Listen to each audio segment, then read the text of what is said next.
세상의 모든 지식 언더스탠딩.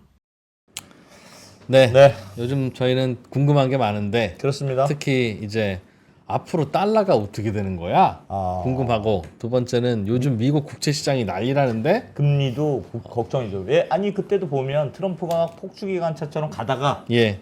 어이 갑자기 유예했네. 그게 금리가 올라서 그런 거라면서요. 그러니까 주가는 무너져도 괜찮아, 난 몰라. 눈 하나 깜빡 안 하던 트럼프가 미국 국채 금리가 오르니까 어휴, 화들짝 놀라서. 만큼 미국 국채 시장에서는 요즘 이상한 일들이 많이 벌어지고 있고, 그렇습니다. 이게 그냥 어제 오늘 잠깐 벌어지고 말 게 아니라 길게 보면 달러 패권에 뭔가 쉬프트나 변곡점이 있는 것 같다라는 네. 말씀을 하시는 분도 계십니다. 혹은 달러 미국의 국채 금리 같은 게 장기적으로 이제 올라가는 거 아니야? 예. 이렇게 말씀하시는 분도 있고. 그래서 오늘은 저희는 이게 궁금하긴 한데 또 네. 언더스탠딩의 특징이 뭐냐면 궁금하다고 아무나 모시지 않는다. 차라리 안 듣고 말지. 그렇습니다. 아니겠습니까? 아니 저희 힘들어요. 먹고 살기 진짜 힘듭니다 저희가. 네. 그런데 드디어 여기에 대해서 답을 주실 만한 분을 저희가 찾았어요. 예. 이분은 현재는 대학교에서 학생 가르치고 있는데 네. 한 몇 년 전만 해도 우리나라에서 제일 훌륭한 증권사의 그렇습니다. 리서치 센터장이었고, 제가 기억하기로 그거보다 몇 년 전에는 우리나라 채권 애널리스트들 중에 넘버원이었습니다. 이야, 이게 뭐 베스트지 베스트. 시간도 좀 있고 전문가고. 금리에 관한 한 시중은행 대출금리만 빼고는 다 전공이신 분이에요. 예. 자, 숭실대학교 신동준 교수님 모셔보겠습니다. 어서 오십시오. 네, 안녕하세요. 네. 네. 아유, 진짜 오랜만에 뵙습니다. 아주 진짜 환해지셨습니다. 그냥.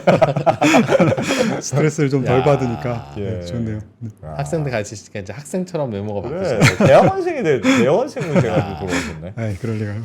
네. 자, 오늘은 미국 금리가 요즘 심상치 않다. 네. 뭐 이런 얘기 좀 배워보려고 네, 네. 합니다. 교수님 모셨어요. 저희가 이제 평소에는 이렇게 질문답 이렇게 하는데 네, 교수님이시니까 네, 그냥 교수님처럼 네. 쭉 말씀 주시면 저희가 듣다가 네, 네, 네. 뭐좀 해보려고 해요. 요즘 네. 뭐 어떤 고민하시는지 좀부터. 일단 오늘 드릴 얘기 전에 뭐 예. 결론을 먼저 말씀드리면 예. 단기적으로는 저는 관세에 대한 충격 혹은 경기 침체에 대한 리스크 이런 것들은 단기적으로는 좀 반영이 된 게 아닌가 싶습니다. 이미 좀 반영된 것 같다. 어느 정도 주가나 금리나 금융시장에. 네, 내성이 좀 생긴 것 같고요. 물론 이게 하루 이틀에 끝날 문제는 아니니까 제가 한 요번 분기 2분기 정도를 한정해서 봤을 때 이거 이제 저의 생각입니다. 그래서 2분기 정도에는 그럭저럭 이제 시장도 괜찮은 흐름을 보일 것 같은 생각은 듭니다. 근데 3분기나 하반기 이제 들어가면서부터는 이제 부채 한도 협상이 타결이 되면 이제 드디어 국채가 다시 발행이 되기 시작하겠죠. 조금 더 속도가 좀 빨라질 수 있을 거고, 예. 또 하나는 감세안이 본격적으로 이제 시동을 걸게 될 것이고, 예. 역시 재정을 더 써야 되는 문제고요. 그런 과정에서 경기 침체는 숫자들이 아마 조금씩 나오기 시작하지 않겠습니까? 그래서 경기 침체가 되니까 그럼 돈을 더 써야 됩니다. 예. 예, 재정을 더 써서 경기를 부양하는 얘기 나올 거고, 예. 거기에다가 기준금리를 더 내려야 되는 게 아니냐라는 얘기를 더 할 것 같고, 예. 차기 연준 의장에 대한 인선을 좀 빨리 얘기를 시작할 수 있을 것 같아요. 해임은 안 해도 이게 뭐 거의 허수아비를 만들 수는 있지 않겠습니까? 힘 빼기. 그렇죠. 아, 차기 연준 의장 후보들이 여기저기서 이제 얘기를 하게 되면 예. 아무래도 그 얘기를 따라갈 수밖에 없는 게 또 시장의 속성이기도 해서 그럴 수는 있겠다. 네, 그러면 저는 하반기에는 다시 이제 국채 공급 혹은 장기 금리의 상승 이런 얘기들을 또 다시 한번 하게 될 것 같아요. 그래서 저는 타이밍이 오늘 지금부터 한 달 반, 2달 정도는 오히려 시장의 국채에 대한 걱정은 조금 덜하지 않을까 싶은 생각은 드는데, 오히려. 네, 그래도 하반기를 넘어가는 과정에서 이런 얘기들을 좀 알고 계셔야 저는 예. 2분기에 그래서 잘 국채를 팔고 좀 나왔으면 좋겠다는 생각이 하나 있어요. 그래서 오늘 그 얘기는 좀 짧은 얘기는 예. 그 얘기를 예. 주로 했던 건 아니고 예. 조금 더 긴 호흡의 얘기를 오늘 드리려고 하는 건데요. 예. 하나는 지난 한 4, 50년, 길게 보면 1980년대부터 팬데믹 전까지, 예. 좀 짧게 보면 2000년부터 팬데믹 전까지 의 장기 금리의 흐름은 계속해서 우하향하는 출렁출렁거리면서 하락하는 흐름이었습니다. 추세적으로. 쭉 그렇죠. 네. 저는 이제 그게 팬데믹 바뀌었다. 워낙 네, 낮췄고. 네, 저는 그게 바뀌었다라고 봅니다. 그래서 지금처럼 그냥 저금리가 조금 중금리로 바뀌는 게 아니라 추세적으로 금리는 장기 금리가 상승할 가능성이 굉장히 높다. 추세적으로 금리 상승기로 가고 있다 지금. 네네, 맞습니다. 그래서 팬데믹과 금융위기가 그걸 훨씬 더 빠르게 만들었고, 그 과정에서 이 뭐랄까요? 뭐 다양한 이슈들이 뭐 에너지 전환 이슈도 있었고 팬데믹 이슈도 있었고 예. 또 이 자금의 핵심은 돈의 수급이 구조가 바뀌었다는 거예요. 지난 4, 50년이랑 앞으로의 4, 50년은 돈의 수급이 구조가 바뀌었다. 이게 무슨 얘기냐면 예. 그동안에는 주로 자금을 공급하는 사람, 그러니까 저축하는 사람이죠. 이들이 훨씬 많았고요. 돈을 쓰려고 하는 사람, 그러니까 대출을 하거나 투자하려는 사람이 훨씬 적었습니다. 그래서 자꾸 저금리지. 그렇죠. 예. 그래서 과잉 저축 뭐 이런 얘기 많이 했잖아요. 예. 생산 가능 인구가 늘면서 이들이 계속 저축하고 보험 들고 연금 가입하고 하는 과정에서 전 세계로 자금이 쭉 이제 나갔던 거죠. 예. 반면에 투자는 거의 없었어요. 신흥시장에 중국이 약간 뭐 하는 거 말고는 미국의 인프라 투자 없었고요. 데이터 센터 짓는 거 일부 이제 최근에 시작한 거고 예. 주로 그동안에 무형자산에 대한 투자였지 않습니까? R&D. 네, R&D였고 무형자산 투자였기 때문에 돈 들어가는 투자가 그렇게 뭐 건물 짓고 성장률을 끌어올리는 이런 투자가 없었어요. 근데 예. 그것들이 팬데믹을 전후해서 일단 에너지 전환 관련해서 유럽이 먼저 시작을 하려고 했었고 그 이후에 팬데믹을 거치면서 미국이 또 데이터 센터, 최근 AI, 게다가 뭐 이제는 팬데믹을 거치면서 양극화가 또 심해졌잖아요. 여기에 대한 복지에 대한 예산, 예. 그 과정에서 금리가 높아졌기 때문에 이자 부담, 이자 부담이 기하급수적으로 늘어나고 있어서 이거는 지금은 일단 통제를 벗어났다라고 봅니다. 이거는 산수예요. 돈을 빌리면 갚아야 되는 스케줄과 금리는 정해져 있습니다. 예. 그래서 우리가 픽스드 인컴이라고 하잖아요. 예. 그래서 이게 만기가 돌아오면 만기가 돌아올수록 더 높은 금리로 빌려서 이자까지 낼 돈도 빌려야 되는 거죠. 그러니까 부채가 계속 늘어날 수밖에 없는 그런 예. 환경으로 바뀌어 있고 대신 돈을 쓰는 거는 옛날에 민간이 썼는데 이제는 자금의 수요가 정부 쪽의 자금 수요가 너무 커졌다. 아까 에너지 전환, 예. 뭐 AI, 그다음에 최근에 재산업화, 리쇼어링 같은 것들 뭐 등등으로 해서 정부의 자금 수요가 너무 커졌다라는 거예요. 반면에 공급은 이제 생산 가능 인구들이 드디어 은퇴하기 시작했습니다.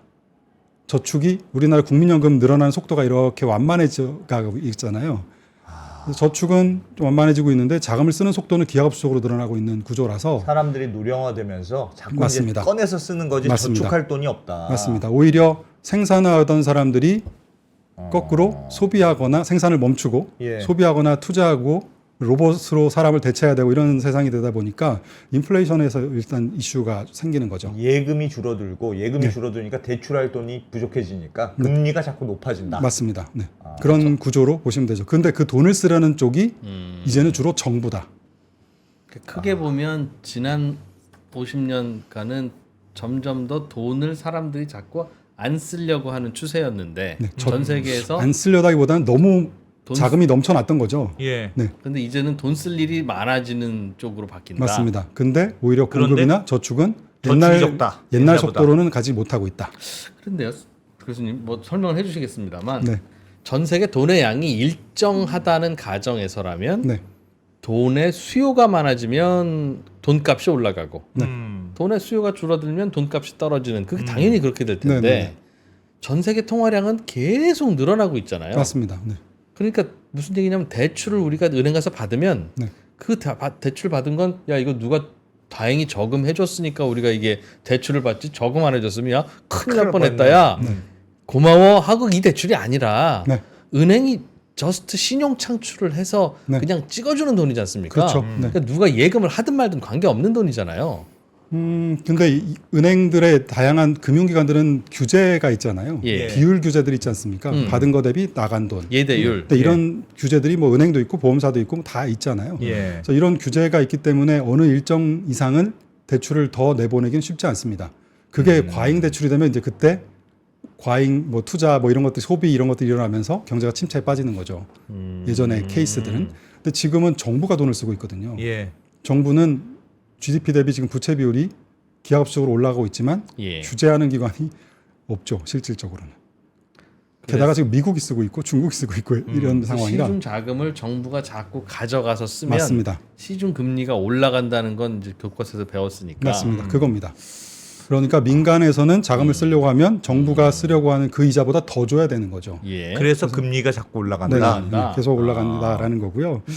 예. 들어보죠. 네, 예. 그다음에 또 하나의 축은 아까 달러 패권이 넘어가는 속도도 그래서 좀 빨라진 것 같아요. 예. 원래는 긴축이 재정 적자가 심하고 뭐 부채가 많으면 우리 가까이 금융 위기 때 유럽의 재정 긴축을 받잖아요. 네. 예, 사실 돈을 많이 써서 그런 거지 않습니까? 그러면 사실 재정을 긴축해주고 허리띠를 졸라매고 시간을 기다리는 게 맞습니다. 근데 예. 지금 팬데믹이라는 핑계로 돈을 더 쓰고 있는 거죠. 트럼프가 들어오면서 감세하겠다. 우리는 오히려 더 빌려서 더 쓰겠다. 예. 그래서 빚을 갚을게. 지금 이러고 있는 상황이거든요.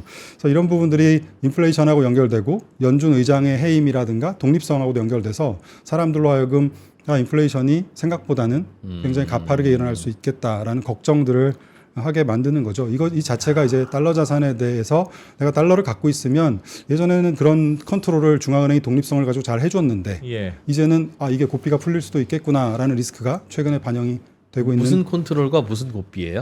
예전에 달러 갖고 있었어요. 유동성이 풀리면서 예. 인플레이션이 발생하면 예. 국채 금리는 상승하니까 달러 가치도 떨어지고 국채 금리도 상승하고 이런 케이스들인 거죠. 예. 번번이 헷갈리다. 달러 가치가 국채 금리가 국채 상승하면 금리가 달러 가치가 상승하면. 올라가지 않나요? 국채 금리가 상승한다는 얘기는 인플레이션이 발생하면서 네. 국채 금리가 상승하잖아요. 인플레이션은 돈값이 떨어지는 거니까. 그렇죠. 아, 앞으로는 인플레이션도 발생하고 국채 금리도 상승할 거라고 말씀 주셨으니까. 맞습니다. 예. 그래서 이제 앞으로의 상황은 예전에는 인플레이션이 최근 한 20년 정도 놓고 보면 인플레이션 거의 없었고 컨트롤을 잘 했다는. 주로 성장으로만 이게 금리가 결정이 됐다면 예. 앞으로의 세상은 사실 성장보다 실질 성장보다는 인플레이션. 오히려 인플레이션 때문에 금리가 금리가 높아지는 올라가는. 네, 그런 상황이 될 가능성이 있다는 거죠. 그게 요즘 걱정한다는 스태그플레이션? 맞습니다. 그러니까 성장은 잘 안 되는데 자꾸 물가만 높아져. 네, 맞습니다. 그래서 그거 대응하느라고 금리도 자꾸 높아져. 네. 그런 매우 나쁜 시나리오. 매우 나쁜 시나리오지만 긍정적인 면이 하나 있다면 예. 저는 예전이랑 다른 것은 일단 지금 AI가 아직 뭐 완전히 활발하게 되어 있진 예. 않지만 이게 결국 생산성에 대한 혁명을 저는 가져올 거라고 봅니다. 네. 네네. 그러니까 그동안 가격이 불과 1, 2년 전에 비해서 우리가 인공지능을 사용하는 가격이 20분의 1, 30분의 1로 떨어졌잖아요. 예. 그래서 지금은 거의 공기처럼 뭐 쓰고 있다 이런 얘기 하는 것처럼 이전에 안 쓰면 이상한 상황이 돼서 이걸 가지고 다양한 비즈니스들이 생기고 여기에서 또 성장하는 산업이나 기업들이 나올 거라고 보고요. 하지만 예전 성장처럼 인플레이션 없을 때랑은 좀 다르겠죠. 이 고비용을 견뎌야 되는 성장들만 살아남는 구조라서 저는 그래서 투자 전략 차원에서 생각해 보면 예전에는 계속 금리가 출렁거리면서 떨어졌으니까 예. 주식은 적립식으로 시장을 그냥 샀죠. 예. 네, 그리고 채권은 만기 보유용으로 주로 가지고 있었습니다. 예. 예. 근데 이제 이걸 반대로 가야 될 것 같아요.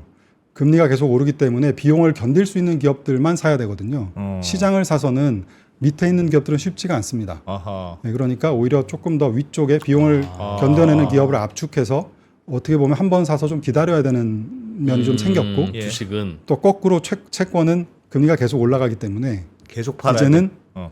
조금씩 나눠서 적립식으로 채권을 사서 만기도 사실 적립식으로 떨어뜨려 놔야 되는 구조로 저는 금리가 바뀌었다. 계속 올라가니까. 한꺼번에 사면 손해 보니까 오히려 그렇죠. 채권 가격이 떨어지니까. 그렇다고 채권을 안 살 수는 없는 상황이니 네네.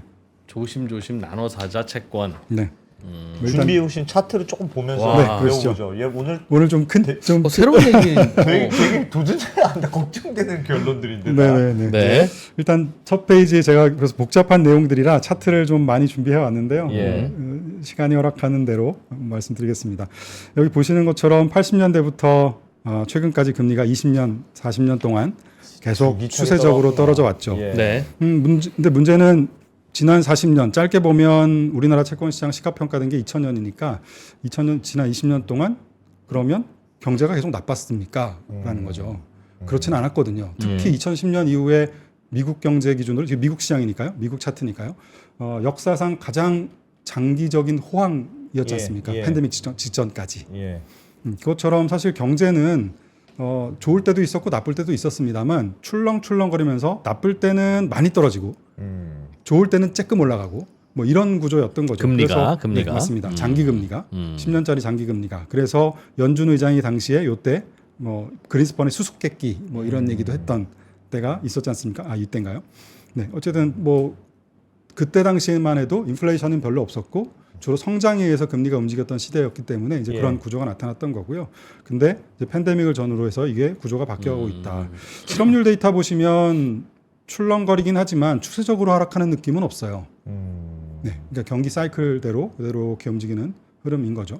그래서 아까 제가 서두에 말씀드린 것처럼 자금의 수요와 공급 문제다. 그래서 그동안에는 공급의 우위였는데 저축이 많았는데 이제는 오히려 투자와 소비가 많아지고 저축이 점점 줄어들고 있다. 최악의 경우에는 그래서 경제가 나빠져도 침체에 빠져도 더 국채를 발행해야 되고 수요가 더 늘어나기 때문에 예. 그 자금을 쓰려는 수요가 정부가 수요가자니까요. 그래서 장기 금리가 오히려 더 상승할 가능성이 높다라는 거죠. 정부가 돈을 쓰려고 하는 게 커다란 변화군요. 맞습니다. 왜 안 쓰던 돈을 정부가 쓰기 네, 시작했을까요? 그 얘기 늙어서요? 그 얘기- 사람들이 늙어서? 그 얘기 드리겠습니다. 예. 적절한 질문이었다는 뜻입니다. 맞습니다. 좀 기다리라는 뜻이지만. 적절한 질문이셨습니다. 예. 그 아까 제가 돈 빌리는 거는 스케줄이 나와 있다고 말씀드렸어요. 예. 왼쪽에 차트를 보시면 미국의 재정 적자의 비율입니다. GDP 대비 올해는 6.4%가 예상이 작년이 6.4%고 예. 이렇게 꾸준하게 적자 폭이 커지는 건데요. 이 미국의 의회예산국이 추정을 한 건데 문제는 트럼프의 감세 정책이라든가 트럼프의 정책을 반영하지 않은 숫자입니다. 그래서 오히려 이 데이터를 발표하기 전보다 오히려 네. 낙관적인 데이터로 좀 바뀌었어요. 근데 이게 이거보다는 훨씬 안 좋아질 가능성이 있는데 여기에 이제 내용을 보시면 순이자 지출이라는 오렌지색 라인이 있고 예. 기초재정 수지라는 하늘색 라인이 있는데 음. 기초재정 수지라는 거는 이자 지급하는 걸 빼고 진짜 빼고 우리가 적자. 알고 있는 음. 재정 적자. 진짜 적자. 그거는 사실 얼마 안 돼요. 진짜 쓴 돈이네요. 진짜 네네, 쓴 돈. 얼마 안 돼요. 예. 근데 이 오렌지색으로 되어 있는 이자를 지출하기 위한 재정 적자가 이자 갚기 위해서 더 적자를 내는 거죠. 이 비용이 어마어마하군요, 저게. 엄청나게 커져서 향후 10년을 보면 앞으로 10년 동안 추정한 걸 보면 60에서 70% 재정 적자의 60에서 70%가 이자를 갚는 데 쓰여진다. 실제 쓰는 돈보다 두세 배가 네. 지금 이자 갚는 데 쓰이고 있다. 맞습니다. 와. 그래서 이런 구조이기 때문에 이거는 말씀드린 대로 산수다. 어. 갚지 않으면 지금처럼 금리가 계속 상승하는 과정에서는 이자는 계속 늘어난다라는 거죠. 아. 그럼 미국은 그러니까 베센트 장관도 그렇고 뭐 무조건 금리를 맞습니다. 굉장히 낮추려는 의지가 강하잖아요. 맞습니다. 그래서 네. 시중 금리를 우리는 무조건 낮출 거야. 좀 전에 아까 왜 정부가 갑자기 돈 쓸 일이 늘어났어요? 라는 질문에 대한 답은 네. 얘야 돈 쓸 일이 늘어난 게 아니라 그동안 계속 부채를 늘려오다 보니 이자 갚아야 되는 돈이 늘어난 거야. 맞습니다. 그래서 이자 갚으려고 또 돈 빌리고 그럼 또 돈을 더 빌려야 되고 더 빌려야 되고 네. 그런 악순환 때문에 네. 정부가 부채를 많이 우리 기업들 볼 때도 이자 보상 배율이라는 걸 보잖아요. 예, 예. 영업으로 돈 버는 것보다 이자 빚 갚는 데 돈을 더 쓰는 음. 기업들. 이 부실 기업이라고 하잖아요. 아니 그래서 그렇구나. 저 표 때문에 네. 미국은 무슨 방법을 쓰던 간에 네. 시중 금리를 낮출 거야. 네. 그러니까 지금 너무 많이 올랐어. 네. 좀 낮아지는 방향으로 그래도 베센트 풋이 나오든 뭐가 되든 간에 낮출 수 있는 방법은 지금은 하지 둘 않겠네. 중에 하나밖에 없는 것 같아요. 음. 연준이 사주거나. 예. 네. 근데 문제는 일시적으로 낮출 수 있어도 인플레이션이 발생하겠죠. 인플레이션에 대한 고삐가 완전히 풀리겠죠. 돈을 찍어서 사줘야 되는 거니까. 맞습니다. 맞습니다. 아. 일본처럼 국민들이 그냥 사주면 어떻습니까? 일본은 외국인 투자자 비중이 별로 7%인가 6%밖에 안 됩니다. 어. 예. 국채 시장에. 예.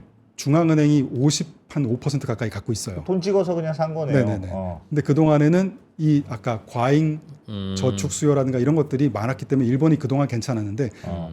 좀 이따 말씀드리겠습니다만 지금 미국만의 문제는 아닙니다. 일본이 일본도 더 앞에 닥쳐 있는 문제입니다. 일본은 국채가 아까 수화가 안 되는구나. 적자의 60% 70%가 미국은 이자를 갚아야 된다고 했잖아요. 예. 이미 일본은 전체 예산의 적자가 아니고요. 예산의 4분의 1 정도, 22% 23%를 이자 갚는 데 쓰고 있습니다. 이미. 예. 예. 근데 지금 일본의 30년 국채 금리가 2.9%거든요. 예. 우리나라 30년 금리가 얼마인지 아세요? 모르겠습니다. 2.5% 정도 2.5%. 됩니다. 일본보다 낮죠. 한 4, 50bp가 낮습니다. 어. 네. 이 상상하기 어려웠던 얘기였거든요. 어. 중국은 2%가 안 됩니다. 30년짜리 금리가. 그러니까 그만큼 일본도 똑같이 많이 올라갔네. 네, 일본도 똑같이 지금 빚을 갚아야 되기 때문에 계속해서 발행을 해야 되는데 예. 그동안엔 제로 금리를 꽉 묶어놨으니까 괜찮았어요. 어. 근데 금리가 상승하면서 이 비용이 훨씬 더 많이 늘어나서 이따가 또 한번 얘기 드리겠습니다만 지난주에 예. 일본의 그 신임 총리가 현금 지급하고 국민들에게 예. 그다음에 관세에 의해서 경제가 안 좋아질 것 같으니까 돈을 좀 쓰자 네. 추경 편성하자라는 얘기 했다가 국채 금리가 급등했거든요. 추경해야 되니까. 네, 최근 미국이 그랬던 것처럼 그래서 일본이 지난주에 이번 주 초였던가요? 우리는 일단 보류하겠다.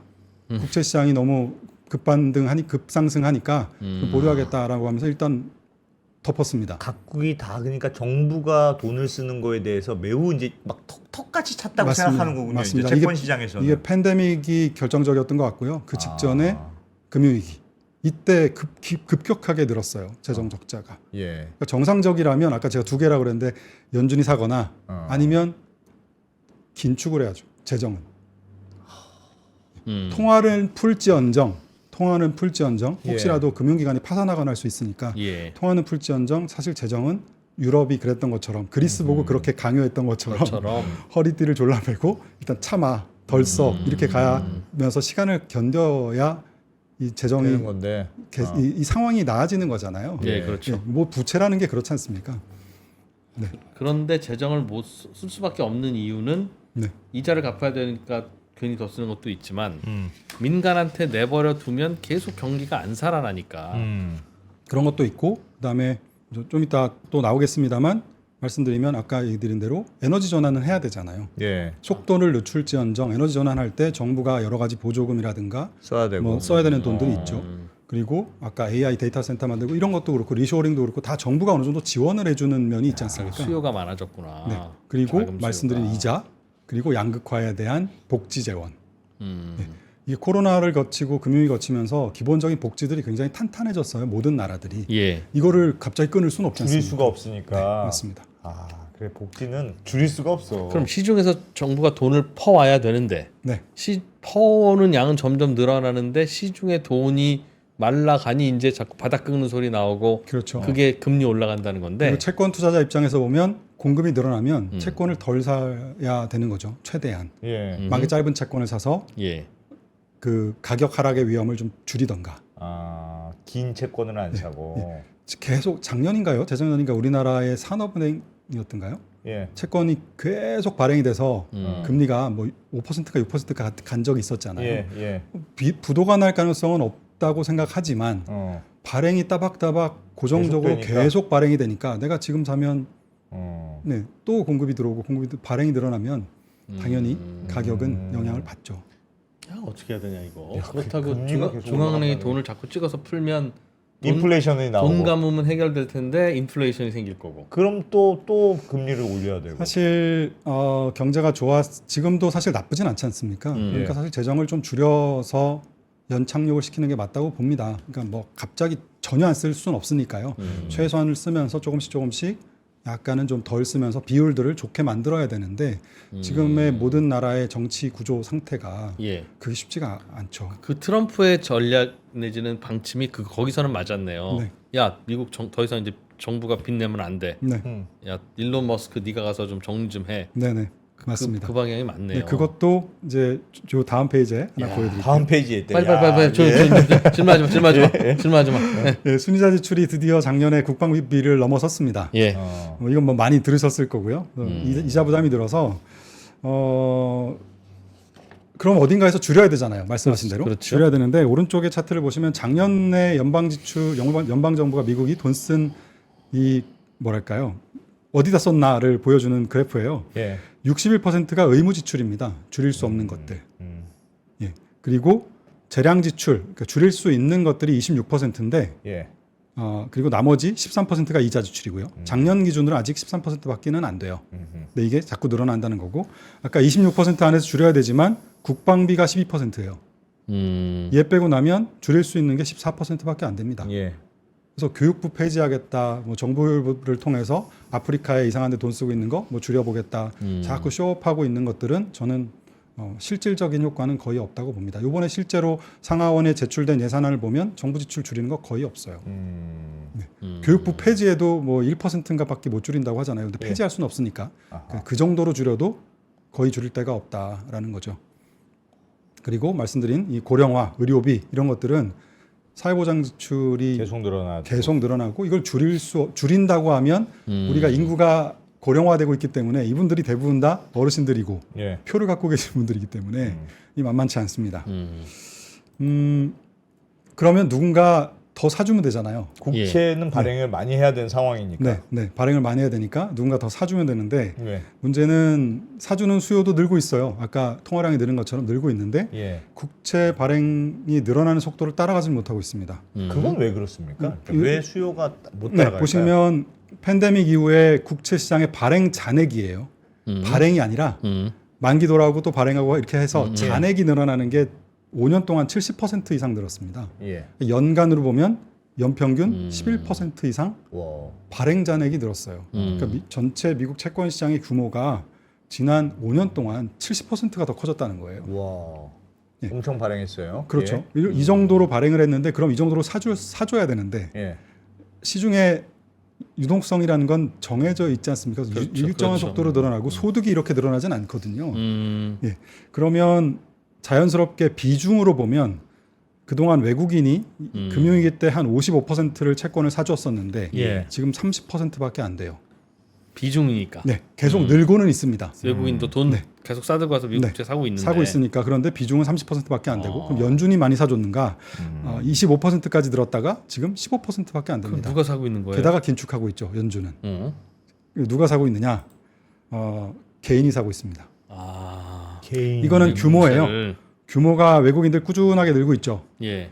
연준은 약간 줄고 있고요. 개인이 지금 팬데믹 직후에 이렇게 늘어서 지금 20% 정도. 연준보다 많이 갖고 있는 게 개인 투자자입니다.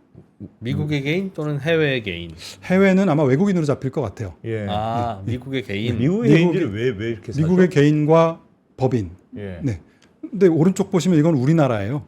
우리나라의 패턴도 똑같습니다. 2022년 하반기부터 국채의 순매수가 한국 국채. 네, 우리나라 아. 국채를 순매수한 금액이 보시면 지난 10년 동안 월 평균 100억 정도 사시던 이 개인 투자자들이 2022년 하반기 이후에 1조 200억씩 거의 80배 이상 90배 가까이를 더 사고 있습니다. 저는 예. 이 주식시장의 동학개미 운동의 이상의 지금 한 달에 거의 지금 보시면 2조씩 뭐 이렇게 살 때도 있거든요. 오, 개인이. 국채만입니다. 국채만. 우리나라 코리아 국채를. 네, 한국 국채만. 채권 시장 전체로 보면 3조 이상씩 사고 있어요. 한 달에. 와. 왜 그럴까요? 그동안 금리 내릴 때는 오히려 안 사시던 국채를. 금리가 높아져서요. 예를 들면은 절대 금리가 높아졌다. 그렇죠. 내가 연금이라든가 뭐 이런 만기 보유 수요도 물론 가능하고요. 예. 그러니까 맨 처음엔 사실 금리가 좀 높아졌으니까 만기가 짧은 회사채 원래 투자했던 것들, 회사채나 뭐 카드채, 캐피탈채 이런 것들을 많이 샀어요. 근데 조금 시간이 지나니까 연준이 곧 기준금리를 인하한다더라. 2023년부터 그런 얘기 많이 했었지 않습니까? 네. 그러니까 2022년 하반기부터 금리가 많이 올라 있는 상태에서 기준금리 인하하면 장기금리는 결국 내려가더라. 예. 그래서 나는 그럼 장기채를 사서 자본 차익을 많이 내겠다라고 해서 30년짜리, 50년짜리를 많이 샀습니다. 예. 그래서 지금 제가 걱정하는 거는 개인 투자자들이 산 이 장기 국채들이 예. 우리가 말하는 유동성이 뭐 굳이 따지자면 이게 장외 시장이기 때문에 네. 그 부동산 시장이랑 비슷해요. 살 때 모두가 몰려가서 사고 팔 때 모두가 몰려가서 팔고 반대 수요가 다 사라집니다. 예. 부동산이랑 똑같거든요. 그런데 지금 개인들이 들고 있는 이 장기 국채들이 주로 저쿠폰 채권이라고 해서 표면 금리가 낮은 2019년, 20년, 21년에 발행된 20년, 30년, 50년짜리 채권들이라 유동성이 별로 없습니다. 아파트로 치면은 강남 아파트를 산 게 아니라 뭐 빌라쯤 빌라를 샀다. 그래서 이건 나중에 지금은 평가이익이 났을지언정 나중에 팔려고 하면 훨씬 더 비싼 값을 치르고 빠져나와야 되기 때문에 남들 다 팔려고 할 때요. 그럴 때는 안 팔리거나 혹은 그동안 벌었다고 생각했던 거를 다 토해낼 거다. 토해내고 나아갈 가능성이 있어서 지금처럼 의견이 엇갈릴 때 혹은 기대들이 있을 때 어느 정도는 좀 빠져나와야 된다. 최근에 한국 금리가 그래도 좀 많이 하락했음에도 불구하고 작년 혹은 올해 작년이나 뭐 작년 상반기 이때 샀던 투자자들의 수익률이 10년, 20년, 30년짜리 사신 분들의 수익률이 4%, 5%밖에 안 돼요. 예. 예. 생각보다 그렇게 높지 않습니다. 팔 때 아마 수수료 또 내야 될 거거든요. 근데 지금 어느 정도는 이제 아까 제가 2분기 동안에 2분기에는 침체에 대한 리스크들이 좀 반영이 되고 할 테니 그때가 좀 기회가 아닐까 한국도 그 동안에는 재정을 더 쓴다는 얘기를 별로 안 했었잖아요. 예. 이 정부가 뭐 뭘 결정하기 어려운 상황이었으니까요. 근데 이제 이런 조금 더 우리도 재정을 더 쓴다는 얘기들이 나오면 또 조금 달라질 수 있을 것 같습니다. 질문 있습니다, 교수님. 아까 전에 지금 정부가 이제 미국 정부가 이자 정부에서 쓰는 돈도 많고 네. 이자 때문에 채권 발행하는 것도 많고 네. 그래서 국채 발행이 엄청 많은데 네. 거기에 비해서 예전만큼 수요가 없다. 네. 그러니까 뭐 개인 수요 뭐 이런 게 좀 늘긴 하지만 네.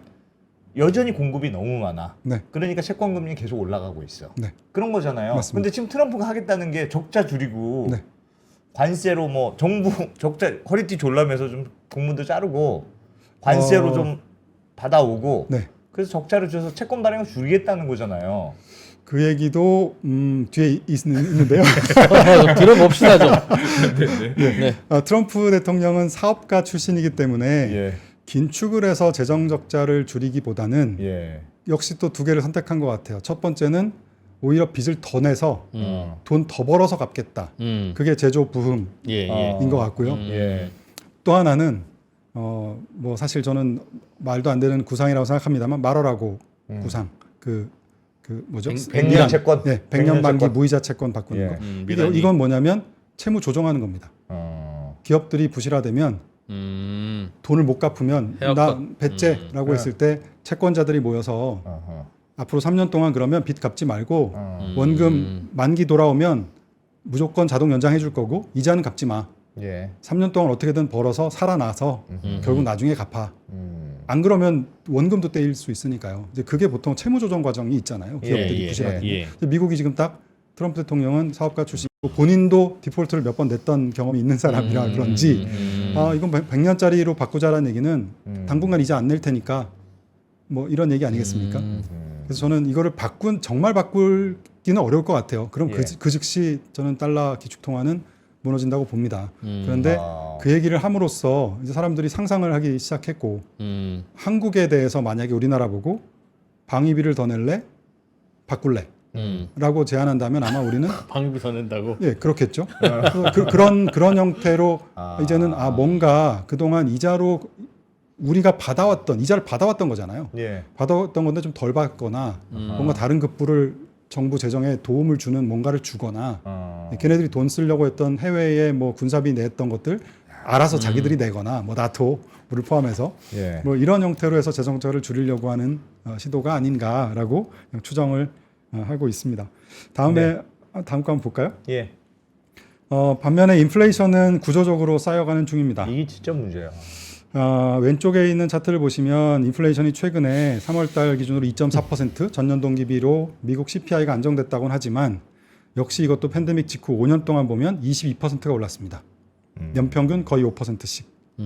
계속 올라가는 네. 추세군요. 예, 그러니까. 22% 오른 데에서 2% 이번에도. 3%가 더 오르는 거죠. 이제 그걸 우리가 안정됐다고 표현한다는 것은 미국의 소비자들은 이미 지금 굉장한 부담을 느끼고 있을 거다. 소득이 이렇게 늘어나지 않았으니까요. 예. 오히려 소득이 이때 일시적으로 늘어난 거는 정부가 돈을 쏴준 거죠. 그러니까 이거 못 끊는 겁니다. 그러니까 감세 연장하자는 얘기가 나오는 거고요. 그런데 오른쪽에 보시면 미국의 중국산 제품에 대한 의존도, 이거 파이낸셜 타임즈에 나온 자료인데요. 10억 달러 이상 넘는 품목 중에서 작년에 중국에 얼마나 의존도가 높은지를 가린 겁니다. 이게 100% 의존도 중국에서 다 수입해 오는 거고요. 우리가 90%, 80%, 70%예요. 제일 1, 2등은 보니까 보온병, 뭐 LED 램프 이런 것들은 거의 97%, 96%를 중국산을 쓰고 있고 예. 우리가 많이 알고 있는 것 중에서 뭐 비디오 게임 콘솔, 예. 뭐 장난감, 주방용품, 선풍기 이런 것들은 거의 90%, 80%, 휴대폰도 거의 80% 이상 이렇게 수입해서 쓰고 있어서 관세가 지금처럼 부과가 만약에 된다고 하면 조금 낮춰준다 하더라도 소비자들은 부담이 상당할 것이고 일단 인플레이션이 발생할 수밖에 없는 그런 구조. 그럼 지금 말씀은 구조적으로 지금 인플레이션 위험이 계속 커지고 있는 상황에서 관세까지 딱 때렸다. 맞습니다. 게다가 달러는 약세잖아요. 그럼 수입 가격은 더 올라가겠죠. 그래서 이런 부분이 저는 뭐 일단은 그렇습니다. 예. 그리고 이게 하나 좀 의외의 포인트라고 보실 수도 있는데요. 이제 그동안 고령화는 저금리의 상징이었죠. 그런데 아까 말씀드린 대로 이제는 고령화가 저축을 늘려서 그동안에는 저물가를 유지시켰고 금리를 낮춰줬지만 예. 드디어 베이비부머 세대를 은퇴하면서 중국은 2010년에 이미 생산 가능 인구가 정점이었고요. 이렇게 내려가고 있고 우리나라도 2016년이 정점이었고요. 선진국들은 대체적으로 2005년 전후 이렇게 해서 지금 내려가고 있어서 왼쪽에 있는 차트는 부양 비율이에요. 그러니까 15세에서 64세의 인구가 어린이들과 어르신들을 부양해야 되는 비율. 그러니까 그동안에는 선진국은 꾸준하게 올라오긴 했습니다만 예. 부양 비율이 부담이 높아지긴 했지만 신흥 시장이 중국을 포함해서 워낙 가파르게 내려왔기 때문에 전 세계가 그럭저럭 저금리로 버텨왔는데 이제는 선진국들도 은퇴하면 속도가 빨라졌고 신흥국도 보시면 이제 하락이 멈췄죠. 예. 그런데 이 멈춘 것은 제 생각에는 아프리카 뭐 이런 쪽이 많이 반영된 것 같아요. 중국이 이렇게 돼 있는데 이렇게 차트가 나올 수가 없습니다. 예. 네, 그래서 실질적으로는 이걸 뒤집어 놓은 차트이기 때문에 지금은 버는 사람 숫자가 그러니까 저축해놨던 거를 빼서 소비하고 생산을 멈추고 소비하고 투자해야 되는 수요가 훨씬 더 많아지고 있다. 그래서 그러니까 이것도 생산성은 생산은 잘 안 되고 소비가 늘어나니까 물가가 오른다는 뜻이네. 구조적으로 맞습니다. 상승 압력을 맞습니다. 받는다. 그래서 물건 구하기가 쉽지 않아지는 구조가 되는 거죠. 전 세계적으로. 맞습니다. 다음 페이지가 이제 드디어 최근 얘기로 좀 돌아와서 보면 예. 미국이 이머징 같다라는 표현을 많이 하잖아요. 예. 근데 이게 물론 뭐 트리플 약세가 나타나는 것도 그럴 수 있는데 예를 들면 최근에 미국 기업 실적 발표들을 하고 있는데요. 2025년 올해 연간 가이던스를 내질 못하고 있어요. 왜냐하면 경제에 대한 펀더멘탈한 분석이 안 되고 있고 성장률이 정확하게 얼마나 되는지 금리가 얼마나 되는지 그다음에 그리고 기업들의 입장에서도 내가 비용을 얼마나 들여서 수입해 올 수 있는지 부품을 조달할 수 있는지 수출할 수 있는지 이 비용에 대한 이 밸류에이션도 안 됩니다. 얼마나 돈을 벌 수 있는지가 예. 그러니까 만약에 시가총액 1등, 2등 기업들,조차도 그렇게 큰 기업들인데 애널리스트들이 이 추정치를 내기가 목표 주가를 산출하기가 만만치가 않아요. 이거 이머징에서나 있는 일이거든요. 그게 다 정부 정책의 불확실성 때문인 거잖아요. 이런 일들 때문에 오히려 이머징 같다라는 표현이 오히려 정부 정책의 불확실성 때문에 어떤 적정 가격을 산출해내는 행위들을 하기가 굉장히 어려워졌다. 애플 같은 큰 회사조차도 아이폰 다 뭐 미국 가서 만들려고 하라고 하니 과연 이게 우리가 정말 가능할까부터 시작해서 비용과 수익이 얼마나 되는지를 예측하기가 쉽지 않은 거죠. 그렇지.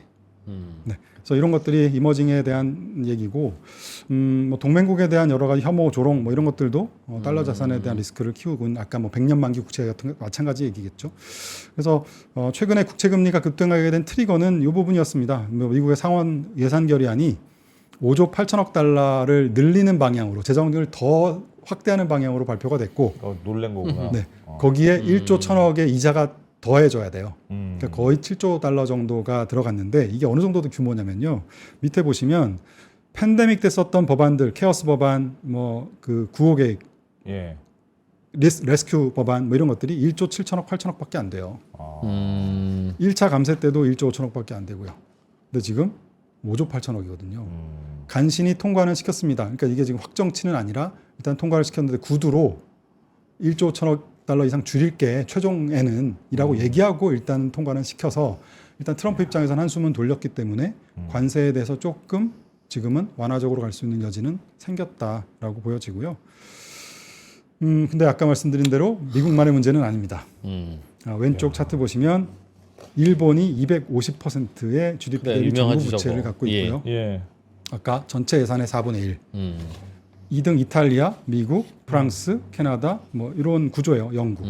이런 구조라서 30년 만기 국채 금리는 이미 20년 만에 최고치 수준으로 대부분 올라와 있습니다. 최근에 일본 국채 금리 이렇게 올라왔고요. 이제 하늘색 우리나라 금리만 지금 내려가고 있잖아요. 그렇죠? 네. 나머지 나라들 다 이 상위에 있는 국가들이기 때문에 이렇게 다 금리가 올라가고 있고 한국은 요 밑에 여기 있어서 아직은 금리가 내려가면서 재정을 쓸 여지는 있는데 아직 활발하게 재정을 쓰겠다는 얘기들이 안 나오고 있는 상황이라서 조금은 안정되고 있는 흐름인 것 같습니다. 여기서도 생각해 보면 2021년이었던가요? 2022년 9월 달에 영국의 리즈 트러스 정부가 들어오면서 앞으로 감세하고 재정 엄청 써서 한다고? 예. 하겠다라고 예. 하면서 국채금리가 영국 국채금리가 발작을 튀었지. 일으켰잖아요. 튀었죠. 지금 미국 상황이랑 똑같은 거죠. 어. 그리고 아까 제가 일본 얘기했던 거 지난주에 있었던 상황 똑같은 거죠. 똑같은 거네. 최근에 프랑스하고 독일도 최근 한 달 가까이 3주 정도는 독일 금리가 좀 내려왔지만 그 전에 헌법 고치면서 그 방위비 쓰겠다, 인프라 투자하겠다고 하면서 독일 국채 금리도 보시는 대로 급등했거든요.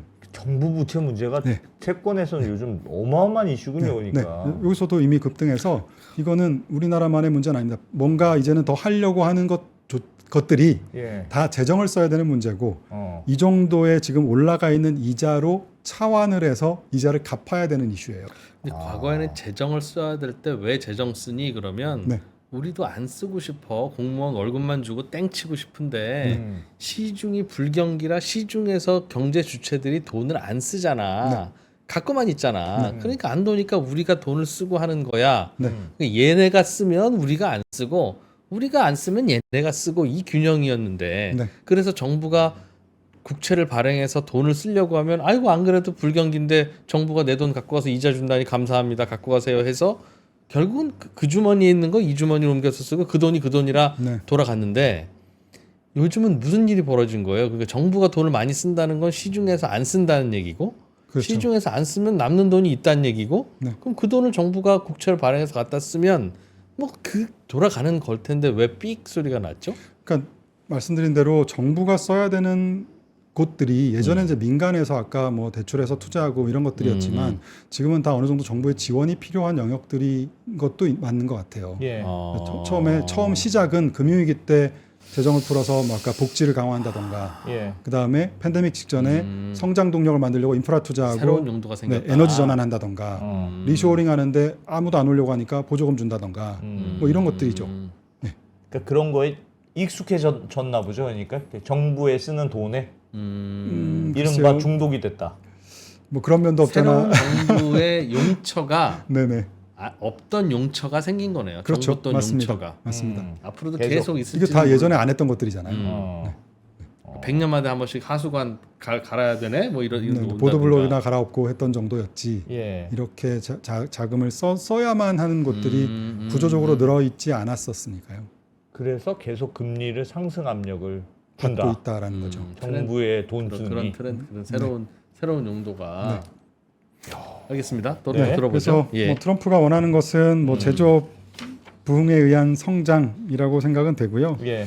아까 뭐 다 설명을 드렸던 것 같아요. 예를 들어서 아까 인플레이션 그 다음 페이지랑 연결해서 보시면 예. 말월하고 구상에 따라서 100년 국채와의 교환 위험 뭐 이런 것들이 생기면 제가 만약에 국채를 운용하는 사람이더라도 정부 자금 외환보유고라든가 그러면 내가 갖고 있다가 언제라도 혹시라도 바꿈을 당할 수도 있겠구나 예. 라고 생각이 되면 그렇지. 좀 덜 사거나 다른 쪽으로 좀 다변화하거나 아까 숫자가 티가 나면 혼나니까 만기 짧은 걸로 바꿔놓거나 뭐 이런 형태의 행위들을 이제 하고 있는 것 같고요. 그리고 관세를 지금처럼 부과하면 당연히 교역량이 줄겠죠. 미국의 적자가 줄지 않겠습니까? 재정 적자가 줄면 주는 만큼 이제 거꾸로 한국의 입장에서도 흑자가 줄어드니까 그렇죠. 옛날만큼 외환보유고나 달러를 갖고 있을 이유가 없죠. 없어집니다. 그 자체도 또 줄어드는 요인이고 아까 만약에 침체에 빠지면 지금 침체에 대한 전망이 많으니까요. 국채는 훨씬 더 많이 발행을 더 해야 되고 예. 더군다나 연준을 흔들고 있어서 흔들고 있어서 인플레이션 압력을 더 키울 것이다. 작년에도 우리가 비슷한 걸 봤어요. 작년 9월부터 연준이 기준금리를 100bp 내렸지 않습니까? 예. 한 분기 동안. 예. 그때 경제 괜찮았고요. 인플레이션에 대해서는 약간의 걱정이 있었죠. 근데도 금리 내릴 때 모든 사람들이 내리는 이유가 명확하지가 않다. 네, 과거랑 다르게 보험성 금리 인하라고 하는데 뭐 성장률도 잠재 성장률 훨씬 위에 있었고 인플레이션도 훨씬 위에 있었는데 뭐가 문제라는 걸까? 뭐 저렇게 급하게 내릴 필요가 있나? 이런 생각을 했잖아요. 예. 그때 9월부터 인하해서 3번 인하하고 100bp 내리는 동안 10년짜리 국채 금리가 120bp가 올랐습니다. 네. 그러면서 지금처럼 단기 금리는 내려갔는데 장기 금리가 튀어 올라갔거든요. 인플레이션 리스크 때문에. 그러면서 장단기 금리가 확 벌어졌잖아요. 근데 최근도 흐름이 똑같아요. 예. 연준이 금리 뭐 낮춰라 하니까 단기 금리 내려가는데 장기 장기 금리가 쪽은 올라가죠. 인플레이션 때문에 계속 따라 올라가는 것이고 이게 전형적으로 아까 1970년대에 하이퍼 인플레이션 발생할 때 나타났던 현상입니다. 재정은 방만하게 풀고 베트남 전쟁하고 그때 뭐 그랬대죠. 재정을 풀고 복지 강화하고 1966 린든 존슨의 위대한 뭐 사회 그 지금 트럼프의 마가의 그 초기 버전 아니겠습니까? 예. 그때 복지 강화하면서 기본적인 베이스가 높아졌고 전쟁 거치면서 재정 적자가 심해졌는데 연준은 경기 침체에 빠질지 모르니까 돈을 느슨하게 관리하면서 이제 기대 인플레이션이 폭증하는 과정에서 이제 1, 2차 오일 쇼크를 맞았던 거죠. 그래서 한 10년, 15년 사이에 1%대에 있던 60년대 중반만 해도 CPI가 1%대였어요. 예. 근데 이게 15%까지 80년대 초반 출렁출렁거리면서 계속 올라갔거든요. 근데 그 과정이 그래서 어떻게 잡았는가 생각해 보면 똑같습니다. 지금 결국은 경기를 침체에 빠질 때까지 금리를 올려서 예, 수요를 확 줄인 거죠. 근데 이게 폴 볼커가 약간 헷갈리는 게 예전에 트럼프 1기 정부 때 그쯤에는 미국이 금리가 낮았음에도 불구하고 네. 그때 제 기억에 미국에서 유행하는 게 어떻게 이렇게 물가가 안 올라? 진짜 신기한 일이야. 네. 저금리인데 물가가 이렇게 안 오는 완전 낙원과 같은 시대다. 네. 막 그랬단 말이에요. 네. 근데 그때는 금리가 낮아도 물가가 잘 안 올랐는데 네. 지금은 금리가 이렇게 높은데도 물가가 계속 올라가는 이유는 뭘까요? 그럼 근본적인 경제 차이가 뭐가 변했을까요? 근본적인 차이는 아까 팬데믹을 거치면서 예. 부채의 규모가 엄청나게 증가한 게 일단 컸던 것 같고요. 이자 비용을 내야 하는 네네네. 그런 상황. 그다음 그게 팬- 물가랑은 무슨 관계가 있어요? 네? 물가랑은 그게 재정이 풀리면서 제로금리인 상태에서 재정이 풀렸고 하면서 예. 일단 돈이 많이 많이 풀렸다 풀렸습니다. 예전에 비해서 네, 돈이 풀렸고요. 그리고 뭐 공급망 충격 생기고 하면서 기본적으로 인플레이션에 대한 걱정들을 하기 시작했고 1기 때는요. 예. 인플레이션이 발생한다고 해도 사람들이 관성이 있어서 어. 그때는 아이 뭐 저러다 말겠지. 예, 저성장 저물가 저금리에 익숙해 있던 시절 아니었겠습니까? 예. 예. 그래서 그리고 그때만 해도 제 기억에 BIS가 미국 보고 미국에게만 그런 건 아니죠. 전 세계 보고 돈 더 풀어라고 했었어요. 예. 돈 더 풀어서 재정을 더 풀어서 경기를 살려라. 왜냐하면 이자 비용이 낮으니까 예. 지금은 재정을 더 풀어도 정부의 재정 부채 비율이라든가 재정 적자 비율이 오히려 개선됐었습니다.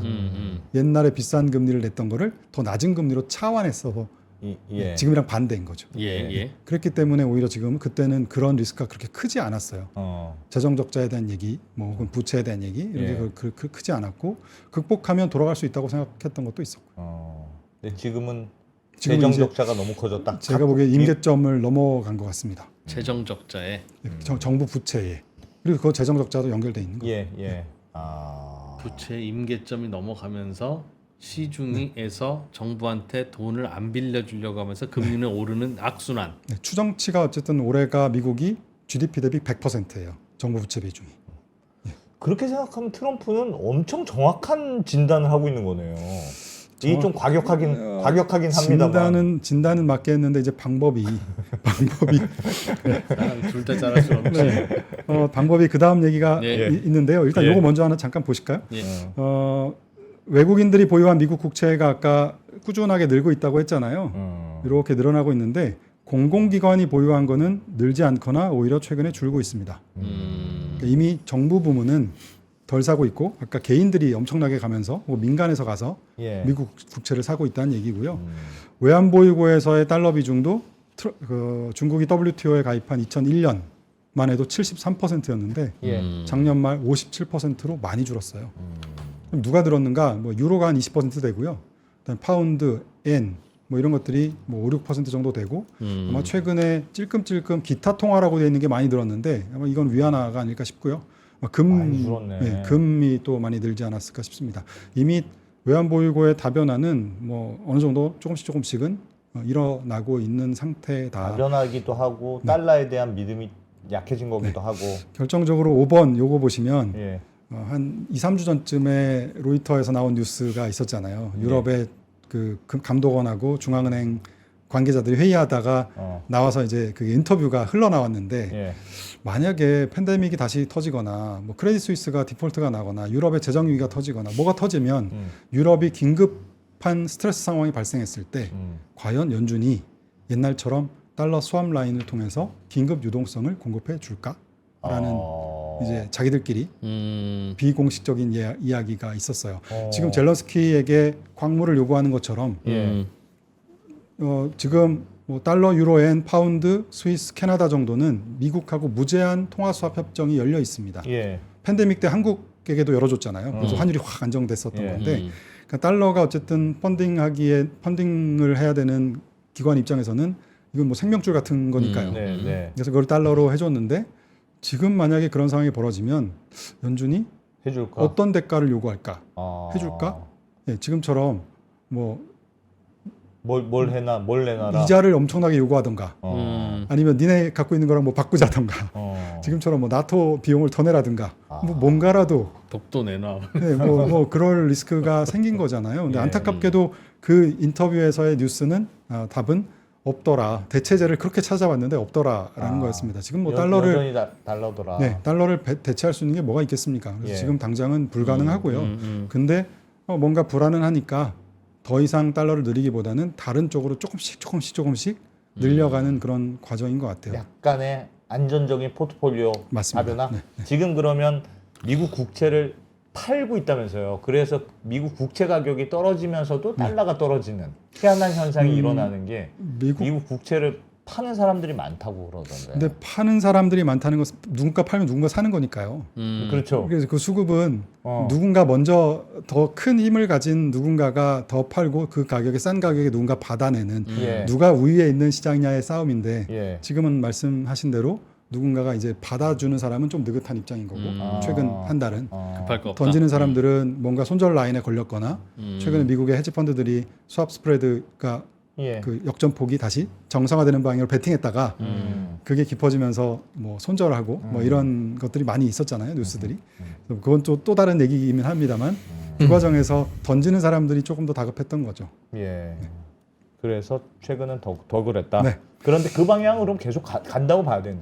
그러면 달러가 여전히 그러니까 계속 달러의 힘은 네. 예전 같지 않는 방향으로 쭉 갈 거라고 보세요. 근데 그러면? 예전 같지 않더라도 아까 보셨지만 57%의 압도적이거든요, 여전히. 유로 20%밖에 안 돼요. 그 힘의 격차는 하루아침에 줄어들 수도 없고요. 예. 대체제를 찾을 수도 없습니다.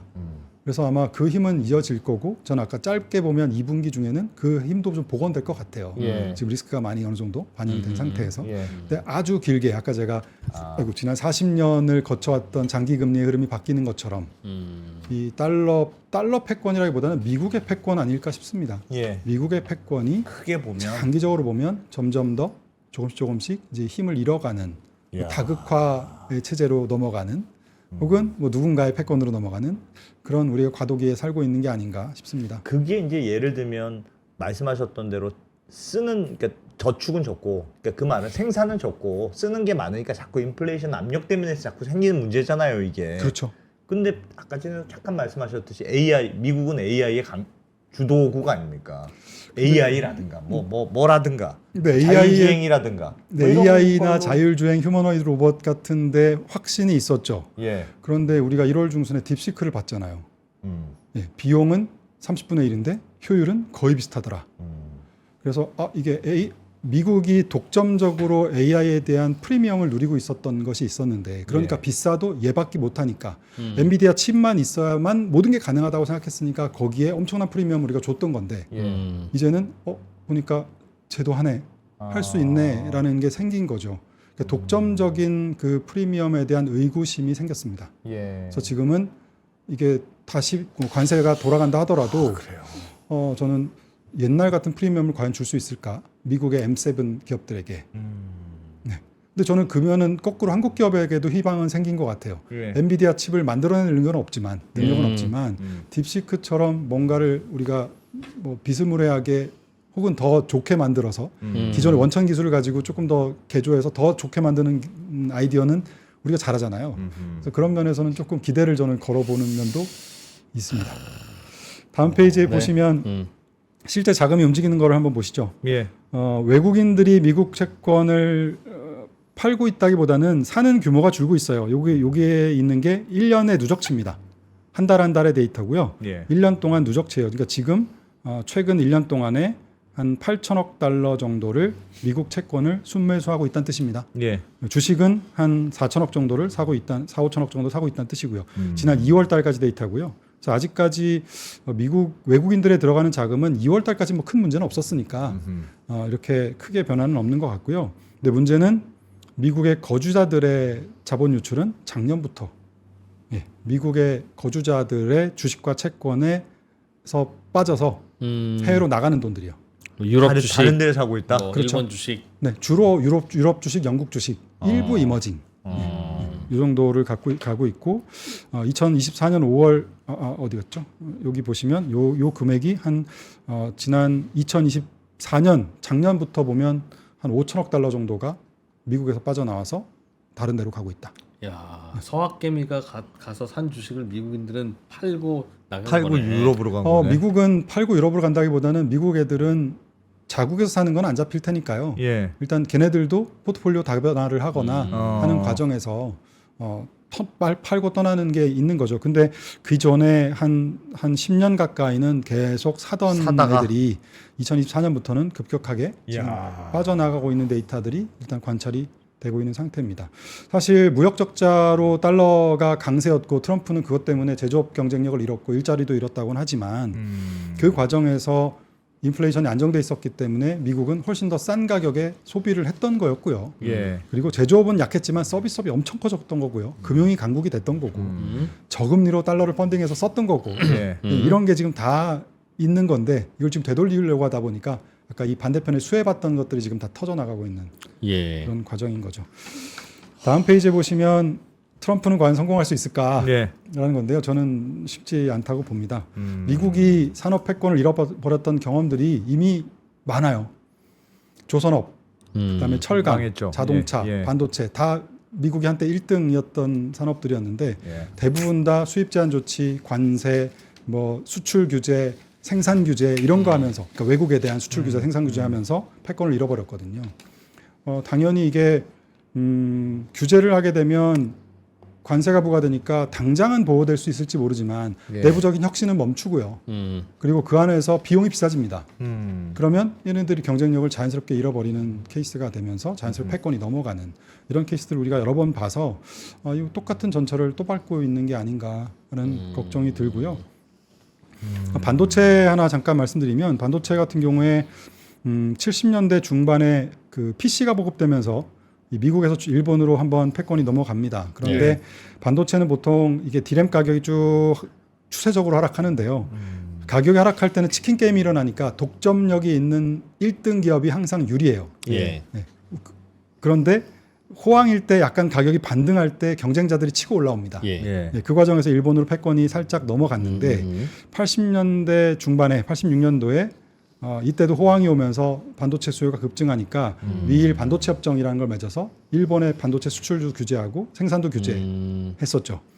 그 과정에서 일본의 그 규제는 했는데 이 가격이 상승하니까 반도체 가격이 상승하니까 한국, 중국, 뭐 대만 이런 쪽으로 지금 다 한국, 대만이죠 주로 패권이 넘어가서 한국 기업이 그동안 치킨 게임을 통해서 지금 다 이긴 거잖아요. 그래서 우리가 지금 반도체 패권을 갖고 있고 근데 문제는 2013년, 14년부터 반도체 가격 하락이 멈췄습니다. 한 10년 됐어요.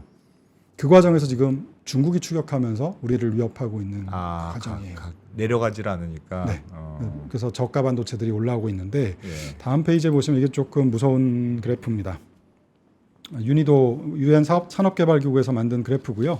2000년도 중국이 WTO 가입하기 직전 해에 제조업의 점유율이라고 보시면 됩니다. 부가가치의 점유율이니까요.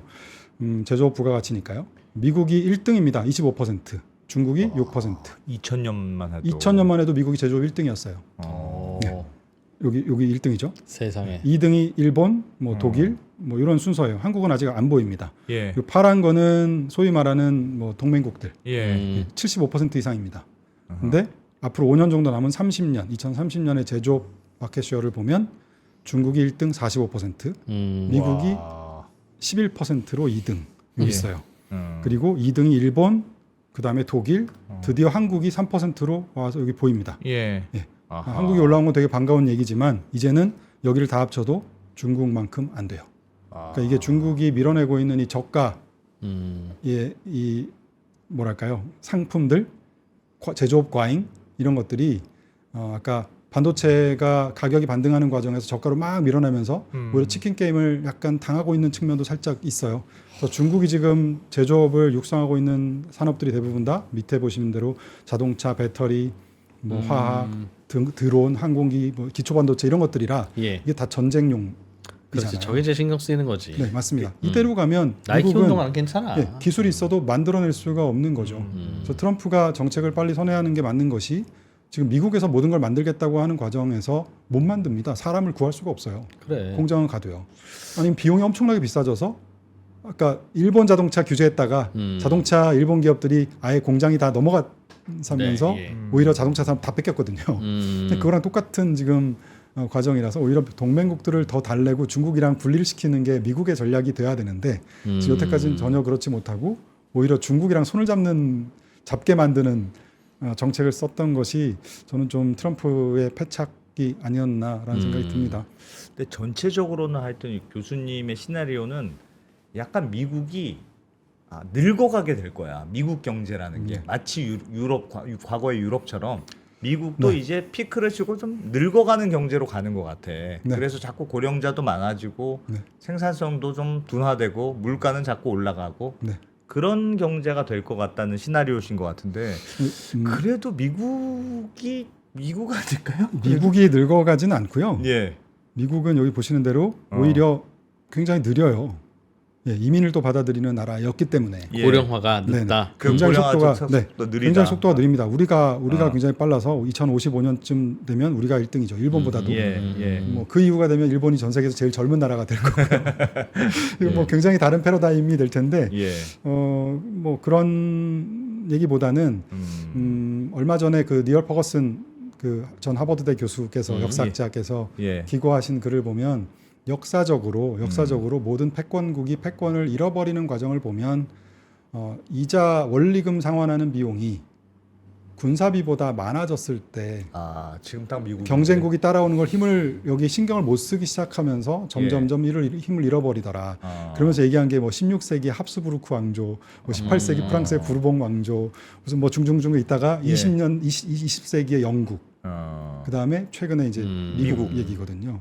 그러니까 이게 패권을 갖고 있으면 자연스럽게 재정을 많이 써야 될 거고 그 과정에서 이게 목에 차고 방만하게 쓰다 보면 자연스럽게 그걸 힘을 잃어버리는. 그래서 사실 그렇지 않으려면 아까 얘기 드린 대로 잠깐 아직 힘이 있을 때 조금 긴축하거나 조금 느슨하게 재정을 긴축하는, 그러니까 세게 하지 않고요. 느슨하게 긴축하면서 그 패권을 유지하면서 좀 길게 늘릴 수 있었을 텐데 그런 전략을 정치적으로 쓸 수 없다는 게 지금 굉장히 큰 트랩에 빠진 것이 아닌가. 민주주의가 문제인가? 뭐 이런 생각도 듭니다. 모든 나라들이. 그래, 점점 더 정부한테 요구하는 게 많고 표를 가진 사람들이 또 그런 위치에 자기가 있고. 하는 일에 비해서 더 많은 걸 갖고 싶어하고. 그래서 지금은 이런 변곡점이기 때문에 저는 이거는 굉장히 큰 흐름이라고 보고요. 또 앞으로 한 적어도 20-30년, 40년, 50년을 또 결정할 수 있는 얘기라서 아까 볼커 시대에 미국 10년짜리 금리가 15%까지 갔었어요. 예. 그리고 실제 기준금리 20%. 인데도 뭐 지금 터키가 기준금리가 46%인가 그래요. 예. 어떻게 살아 거기? 삽니다. 뜯은 사람이 살고. 그래서 아까 제가 맨 처음 말씀드린 것처럼 그렇게까지 금리가 높아지진 않아도 꾸준하게 꾸역꾸역. 물론 올라갈 수 침체에 있겠다. 빠지면 다시 제로까지도 가겠죠. 예. 출렁거리면서 갈 텐데 이제는 좋을 때 많이 올라가고 나쁠 때 찔끔 떨어지고. 금리가. 예, 옛날이랑 반대 방향에서 출렁거리면서 올라가는 트렌드라서 비용을 감당해낼 수 있는 기업들로 주식 포트폴리오는 굉장히 좀 줄여야 압축해서 되고. 가야 될 거고 뭐 양을 늘릴 수는 있어도 종목 수를 늘리는 거는 좀 리스크가 있어 보이고요. 부채를 감당하기 어려운 기업들이 점점 늘어날 테니까. 맞습니다. 지금 우리나라 같은 경우도 대기업들 중에서도 지금 옛날에 같으면 탄탄했던 기업들이 예. 그 코로나 때 팬데믹 때 이자를 많이 늘려서 M&A 하거나 뭐 이런 기업들이 좀 힘들잖아요. 이런 기업들 같은 케이스인 거죠. 절대 강자인 줄 알았는데 절대 망할 일이 없다고 생각했는데 이자 비용이 높아지면서 이게 본업을 훼손하는 이런 트렌드로 점점점 바뀌어가고 있고 되돌리는 것은 굉장히 쉽지 않은. 예. 그럼 금리도 올라가고 그럼 달러는 어떻게 될 거라고 보세요? 저는 달러는 아까 단기적으로는 좀 반등할 거라고 생각하고요. 달러 강세 방향으로 조금 반등할 거라고 생각하는데 장기적으로 보면 근데 그것도 원화랑 달러의 얘기랑 다른 나라 통화랑 달라요. 다르죠. 최근에도 보면 국채 금리가 미국이 많이 올랐지만 예. 4월 이후에 그 관세 충격 있은 이후에 올랐잖아요. 그때 이후에 금리가 10년짜리 금리가 20bp, 30bp 오른 나라 딱 3개예요. 미국, 멕시코, 캐나다. 나머지 나라는 다 20bp, 30bp가 하락했습니다. 예. 대부분의 나라는요. 통화도 똑같아요. 달러는 4월 이후에 한 5, 6% 약세였는데요. 달러보다 약한 나라는 다 이머징이고요. 한국은 이쪽 반대편에 있는 나라들은 다 선진국들 통화들 뭐 스위스 프랑, 뭐 유로, 엔, 파운드 이런 것들이 다 초강세였고 예. 한국은 그거의 맨 끝에 달러 바로 옆에 아주 소폭의 강세거든요. 그러니까 달러만 놓고 보면 원화가 되게 강한 것처럼 보이지만 전체 나라의 통화를 놓고 봤을 때는 한국은 굉장히 약세 통화 쪽에 지금 붙어 있다. 네. 한국도 인덱스 기준으로 보면은 달러 인덱스는 서서히 지금 역사적으로 너무 높은 수준인 것만은 뭐 분명합니다. 예. 뭐 100 근처에 아직도 있으니까요. 역사적으로 지난 50년 동안 3번 정도 케이스라서 이거는 뭐 어느 정도는 약세로 갈 가능성이 있어 보이는데 예. 자금도 그렇게 흐를 것이고요. 근데 그거는 굉장히 장기적인 시나리오인 거죠. 시나리오고. 거기에 지금 그렇게 갈 거니까 뭐 한 달, 1년, 2년을 보고 내가 뭘 산다? 이거는 되게 저는 장기적으로는 미국의 네. 패권이 약해지면서 미국을 떠나는 돈들이 많아질 것이다. 그렇죠. 근데 장기적으로. 그래서 저는 지금 투자 관점에서 보면 당장 한 해 두 해를 투자하는 것을 못 맞추죠. 그건 못 맞추고요. 연금 자산에 투자하는 연금이나 IRP 투자하는 입장에서 보면 지금 좀 편안한 타이밍이 아닌가 싶어요. 지금 일단 미국 주식이 굉장히 싸졌다기보다는 덜 이제 비싸진 않고 예. 그러니까 여기서 일부를 뭐 저가에서 좀 사는 전략 그것도 괜찮고. 예, 괜찮고. 근데 지금까지 보면 미국 주식의 90% 이상, 95% 가까이 쏠려 있거든요. 근데 새로운 돈을 어떻게 하셨어요? 미국 외에는 뭐 없으니까. 내 계좌를 봤나? 통계치가 나옵니다. 한국 사람들의 미국 주식 사는 통계치가 나오는데요. 거기서 90%에서 95% 사이 왔다 갔다 하고 있어요. 예. 그래서 이거 쏠려 있고 레버리지 많고. 그래서 이것들은 좀 그동안에 쏠려있던 것들은 아까 힘을 잃어가는 과정에서 다른 쪽에 힘이 생길 수가 있으니 그게 누가 또 승자가 될 수가 있는지 모르니 조금씩은 새로운 돈들은 연금 쪽에서 적립식으로 다변화를 좀 하시면서 예. 나머지 선진국 뭐 유럽이나 일본 그리고 이머징 마켓 중국 중에서도 특히 기술 기업들 중국은 별로일 수 있는데 이 중국의 기술은 아까 제조업 패권 경쟁에 봐서 보신 대로 꽤 유리한 위치에 있거든요. 이게 좀 두려운 부분입니다. 그래서 이게 저는 한국 정부가 어떻게 하면 이걸 협상을 잘할 수 있을까 굉장히 좀 걱정도 좀 돼요. 그래서 이런 면에서 오히려 연금 자산은 미국 중심에서 선진국 신흥국에 약간 분산하는 부분, 금이라든가 저는 가상 자산도 굉장히 좋은 대안이라고 봅니다. 이것들은 계속 나눠서 조금씩은 사 나가는 것이 연금 자산으로 받는다는 생각하고 멀리 보면 네. 그러면 분명히 좀 차별화가 되지 않겠나 만약에 싶습니다. 이 시나리오가 아니고 네. 반대로 이제 미국도 물가가 안정되고 네. 채권 금리도 막 많이 오르지 않고 그렇게 되려면 네.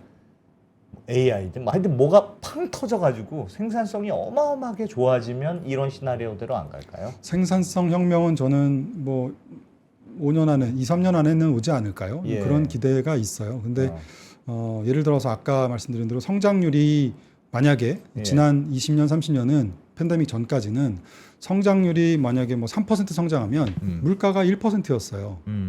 예. 근데 지금은 그렇게 혁명이 생겨서 성장을 3% 해도 예. 물가가 3%거나 물가가 4%예요. 예, 지금 그런 세상이거든요. 근데 이건 조금 다른 얘기죠. 그러네. 그래서 여기서 혁명이 생기는 것은 분명히 조금 더 성장할 수 있고 고성장 제가 그래서 앞으로는 고성장 고물가 고금리입니다라고 말씀드릴 때 그런 고금리 고성장의 입장에서는 예. 사람들이 비관적으로 생각하는 그런 형편없는 성장은 아닐 것이다. 예. 그러나 인플레이션하고의 격차를 봤을 때는 또 그렇게 만만한 수준은 아닌 것 같습니다. 그거는 성장이 약하면 어쩔 수 없고 네. 좋은 성장이 강하게 나오면 즉 로버트가 양말을 하루에 막 2만 켤레씩 만들면 양말 값은 10원 되고 그렇죠. 그러면 이제 물가도 내려가는 거잖아요. 맞습니다. 그럴 수 있습니다. 그러니까 얼마나 그 얘기하는 성장과 혁신이 얼마나 강하게 매우 빠르게 빠르다. 잘 나타나느냐에 따라 다른. 근데 예를 들어서 AI가 혁명이 생겨서 생산성을 끌어올리고 있는데 그 과정에서 그럼 사람들은 낙관적으로 바뀌겠죠. 예. 더 뭔가 수요는 생길 것이고, 근데 그 과정에서 정부가 아까 그 재정을 조금씩 걷어들일 수 있는 용기가 과연 있겠느냐. 있을까? 이제 그게 하나의 관건이겠죠. 진짜 재정 적자 문제가 되게 심각한 거예요. 카드빚 내서 쓴 것은 어. 줄이지 않으면 방법이 없는 거잖아요. 그게 지금의 아니면 까던가. 지금의 미국은 그러면 그 전에 선조들까지는 아니지만 그 앞선 세대들이 배부르게 그냥 막 쓴 거에 대한 대가를 지금 계속 치르고 있다. 는 거예요? 선조들까지는 아닌 것 같아요. 선조들까지는 불과 한 아니지만 1, 20년 선배들. 문제고요. 네. 선배들, 네. 아까 할아버지, 아버지 70년대, 세대. 80년대, 90년대까지만 해도 예. 그렇게 적자가 아까 재정 적자 심한 구간이 있었거든요. 예. 그럴 때 재정 긴축했었고요. 미국도요. 예. 그 줄였거든요. 음. 근데 지금은 그 해야 되는 타이밍에 팬데믹이 빵 터지면서 이제 그게 하나의 이제 뭐랄까요, 아주 악재가 됐던 것 같습니다. 재정의 측면에서 보면. 포인트 건드려 버렸구나 아예. 왜냐하면 이게 규모가 발행의 잔액 규모가 뭐 거의 2배 가까이 늘어나면 이게 만기가 돌아오면 이걸 계속 차환을 일단 하면서 줄여야 되니까 사이즈가 일단 급증한 상태에서 이거를 다시 원점으로 돌리는 게 굉장히 고통스러운 작업인 거죠. 지금 미국 국채 상당부 어느 정도가 미국 연준이 가지고 있을까요? 아까 보셨지만 전체 비중의 뭐 한 15% 정도. 많지는 않은 편인가요? 네, 아직은 그렇게 많지 않습니다. 최근에 줄이고 있으니까 연준이 지금 한 4조 달러 조금 더 갖고 있네요. 인플레가 문제인가 보구나. 인플레가. 이제 앞으로 기다리는 것은 인플레이션. 아플레. 게다가 지금 연준을 자꾸 흔들고 있어서 아니 그러니까 지금 막 물론 뭐 트럼프가 간밤에 하여튼 나 자르려고 한 건 아니야. 물론 그렇게 얘기했습니다만 지금 걱정이 안 그래도 지금 인플레이션 압력이 높은데 여기다 진짜로 네. 연준 흔들어서 금리를 내리면 이거 진짜 심각해지는 거 맞습니다. 아닙니까? 저는 파월 의장을 해임하는 게는 별로 중요한 일은 아닌 것 같아요. 예. 그거는 해임하는 게 문제가 아니라 해임하고 나서 그 해임을 안 하더라도 이런 지금처럼 누구 후보자로 섀도우 뽑아. 연준 의장을 뽑아. 미리 뭐 예. 정해주거나 그러면 아니면 힘이 빠지겠죠. 다음은 너야. 그래서 그 사람의 얘기에 우르르 따라가게 만들거나 예. 아니면 뭐 지금처럼 차기 연준의 인선을 좀 서두르거나 뭐 지금처럼 금리 인하는 계속 해야 돼라고 하거나. 그래도 금리는 파월이 결정하잖아요. 근데 금리 인하를 압박하는 게 제일 크죠. 파월이 결정하지만 투표하는 거잖아요. 나머지 멤버들이 우리나라 한국은행도 그 경험이 있습니다. 한국은행 금통위에서도 예전에 총재는 반대했으나 임기가 거의 다 되셨었고 그렇지 않은 나머지 위원들이 찬성해서 내린 적이 있었죠. 그래서 당시에 총재님이 기준금리는 총재가 결정하는 게 아닙니다. 뭐 이런 얘기 했던 적이 시장에서 있었죠. 걱정하는 대로 실제로 금리가 인하하거나 그런 일이 만약에 일어나면 미국에서 네. 그러면 진짜 스태그플레이션처럼 네. 매우 심각한 상황으로 갈 거다. 네, 저는- 물가를 주체를 못할 거다. 네. 그러면서 경제가 침체에 빠지겠죠. 그 스태그플레이션이라는 건 한 번 나타났는데 딱 한 번. 네. 그게 그냥 쟤네들이 담합을 해서 석유값을 맞습니다. 올리는 바람에 생긴 일이잖아요. 네, 공급 측면의 충격이었고요. 예. 지금도 어떻게 보면 약간 공급 측면의 충격이 있어요. 관세라든가 뭔가 공급망에 지금 다 타격을 주고 있는 것들이잖아요. 지속적으로 그게 있기는 어렵잖아요. 맞습니다. 그래서 경기가 나쁜데 어떻게 물가가 올라요? 그때 당시에 스태그플레이션이라고 했던 거는 말씀하신 오일 쇼크의 결과가 컸고 그다음 임금 인상을 요구하는 효과가 컸고 네. 지금의 스태그플레이션이라고 사람들이 얘기하는 그 정도의 레벨이 아니라 예. 그냥 인플레이션은 조금 발생하는데 세고 신경 쓰이고 경제는 조금 덜 나쁜 안 좋고 물가가 신경 쓰이는 경제. 네, 경기는 둔화되는데 물가는 추세가 좀 올라가는 이런 정도를 우리는 스태그플레이션적인 환경이다. 그럴 이런 것이다. 정도의 의미를 두고 있는데요. 만약에 여기서 인플레이션에 대해서 연준을 흔들거나 해서 사람들이 기대 인플레이션의 고삐를 풀려게 만들면 일단 인플레이션이 치솟을 것이고 경제는 침체에 빠지겠죠. 그러면 물가는 다시 내려갈 겁니다. 내려가겠죠. 네, 그죠? 수요가 바닥이 될 테니까요. 근데 그러면서 사실 해결이 될 수 있어요. 근데 굉장히 고통스럽죠. 그렇게 되는 것은. 그래서 예전처럼 물가가 20% 오르고 그럼 그 아유, 지금 저는- 30% 이게 네, 저는 이러면 괴로운데 그거는 뭐 그렇게까지 가기는 어려울 것 같습니다. 지금 당장은요. 물론 그건 누가 알겠습니까만은 지금은 그런 시나리오를 그릴 타임은 아닌 것 같고요. 예전처럼 저금리 돈 풀고 계속 그런 것까지는 좀 어려울 수 있다. 그러니까 추세적으로 장기 금리가 옛날처럼 제로에서 머물 수 있는 환경은 전혀 아니다. 특히 10년, 20년, 30년짜리 금리, 인플레이션에 민감한. 그러니까 트럼프가 하여튼 그 관세 유예하면 야, 이제 좀 힘든 건 대충 지났나 보다 이렇게 생각했더니만 그 이후로 또 하여튼 뭐가 계속 나오네요, 그냥. 그러니까 뭐잘 협상을 해서 모두가 조금씩 재정을 줄이는 방향의 정책들을 결정을 해준다면 참 좋겠는데요. 지금 재정을 조금 줄여도 경제가 그렇게 나쁘지 않거든요. 네. 네. 인플레이션은 워낙 높아져 있는 그러니까, 기대가 높은 상태고요. 굳이 그렇게 재정 안 풀어도 네. 지난 바이든 정부 때도 미국 경제 얼마나 좋았어요. 전 세계에서 미국만. 그런데 바이든은 그렇게 돈을 열심히 맞습니다. 풀었어. 왜 그랬을까요? 경제 좋은데 왜 풀어요? 그거는 정치적인 의사결정 아니었을까요? 그리고 그때는 팬데믹이었으니까요. 51대 49의 상황에서는 그리고 팬데믹이라는 특별한 상황에서 어쨌든 하방을 막아야 되고 뭐 지지층들이 대부분 또 민주당 지지층들이 또 저소득층들이 많았었고 팬데믹이라는 영향이 어려운 크게 측면이 컸을 거예요, 많았고. 진짜. 네.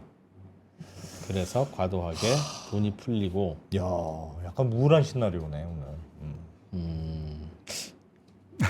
알겠습니다.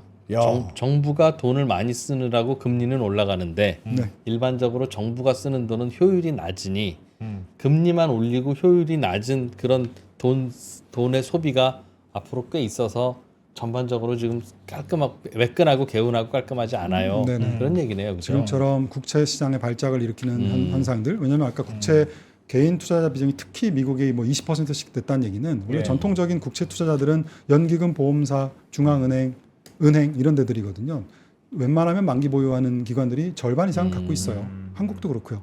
그런데 지금은 트레이딩을 하려는 수요들, 개인들의 수요들, 못 참는 수요들, 어떻게 보면 저변이 퀄리티가 뭐 개인들 보고 퀄리티를 따지는 건 좀 그렇습니다만 그런 장기적인 만기 보유자들이 아니라는 거죠. 예. 네, 그런 면에서 변동성이 심할 수 있고, 근데 국채는 계속 발행해야 하고, 그러니까 추세적으로 장기 금리는 출렁거리면서 꽤 오랜 동안 우상향할 가능성이 있으니 거기에 맞는 전략들을 이제 우리는 짜야 한다. 금리가 높으니까 네. 금리가 높으면 부동산 이런 거는 이제 끝장났겠죠. 부동산도 임대 수익을 그 비용을 감당할 수 있는 곳만 가능하겠죠. 그러니까 이자 내기 벅찰 테니. 네.